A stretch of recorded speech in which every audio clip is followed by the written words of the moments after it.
Sylvie et moi, Emmanuel, nous habitons Paris dans le 14e arrondissement et nous venons passer 48 heures ici à Sens. Comme à notre habitude, nous sommes allés directement à l'office de tourisme pour avoir les informations et découvrir au mieux cette ville.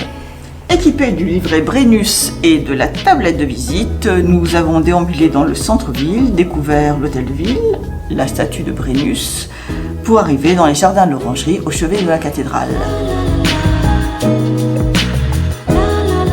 Après avoir quitté le jardin de l'Orangerie, nous nous sommes rendus au marché couvert, faire quelques emplettes, pour ensuite aller pique-niquer au parc du Moulin à Temps.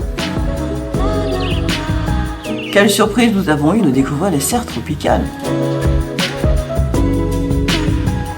Nous sommes retournés ensuite en ville en début d'après-midi pour visiter les tours de la cathédrale. Plus de 300 marches à gravir pour découvrir un magnifique panorama sur la ville. En descendant des tours, nous avons repris notre tablette pour la visite guidée de la première cathédrale gothique de France. Tout cela donne soif, une petite pause au bar de l'Angélus était bienvenue. Après notre dégustation à l'Angélus, nous en avons profité pour déambuler dans les rues de Sens et nous rendre au restaurant Le Clos des Jacobins.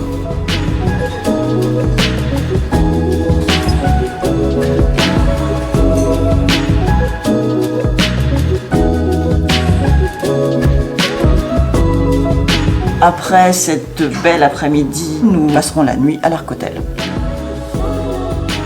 Quand on avait prévu de faire ce séjour à Sens, on voulait vraiment pouvoir visiter le musée. Et notamment la salle Marais avec l'âge d'airain de Rodin, les tableaux de Bruegel. Mais on a eu l'agréable surprise de découvrir les collections gallo-romaines dans les caves du palais des archevêques et c'était vraiment bluffant. Quand on a eu terminé la visite des musées, on avait ce désir aussi, depuis un petit moment, de pouvoir pousser notre escapade jusqu'à Villeneuve-sur-Yonne, à une dizaine de kilomètres de Sens. Déjà pour nous rendre au restaurant La Lucarne Chouette, dont on avait entendu parler, et faire aussi une balade en bateau sur l'Yonne.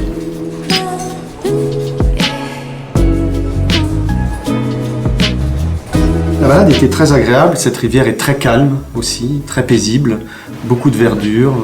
Promenade romantique au fil de l'eau. Nous avons trouvé que Sens était une ville chaleureuse, une ville de culture et en même temps une ville à taille humaine. Week-end super dépaysant, à 1 heure de Paris,